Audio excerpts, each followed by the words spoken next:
준비하고 나 맡은 일 충성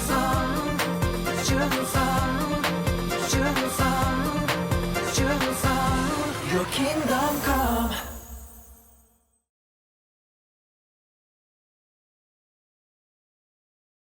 ერთ დღეს იესო და მისი მოწაფეები ტაძარში იყვნენ.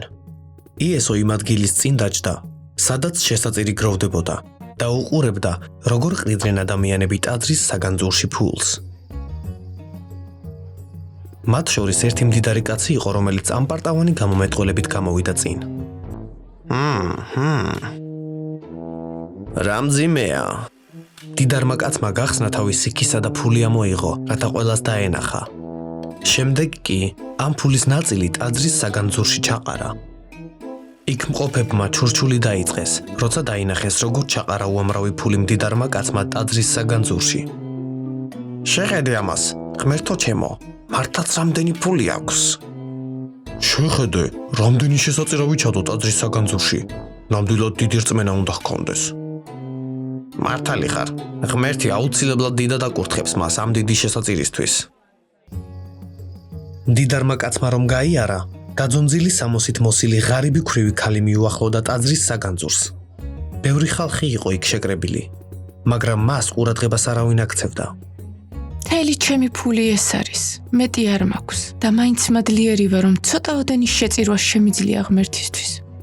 ქვრივმა თავისი ორი პატარა სპილენძის მონეტა ტაძრის საგანძურში ჩაყარა. მისი შესაწირი სულ რამდენიმე კაპიკი იყო. ნამდვილად ძალიან ცოტა.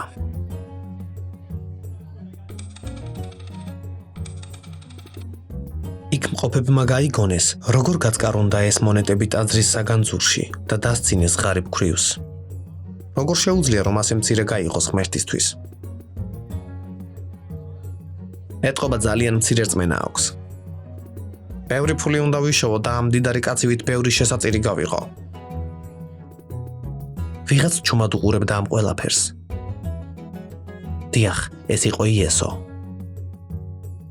მან დაუძახა თავის მოწაფეებს და უთხრა მათ. ამ ღარიბმა ქვრივმა უფრო მეტი შესაწირი ჩადო საგანძურში, ვიდრე იმ დიდარმა კაცმა. რას გულისხმობ იესო? დიდარმა კაცმა ბევრი ფული შესწირა ღმერთს.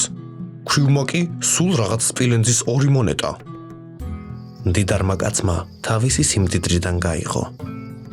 ქვრივმა კი თავისი სიღარიბიდან ყველაფერი ჩადო საგანძურში, რაც სასიცოცხლოდ ჰქონდა. ღმერთი ჩვენს გარეგნობას არ უყურებს. მისთვის არც ისაა მნიშვნელოვანი, რამდენს ვწირავთ. ღმერთს აინტერესებს, რამდენად გვიყვარს და რამდენად გულწრფელია ჩვენი სიყვარული მის მიმართ.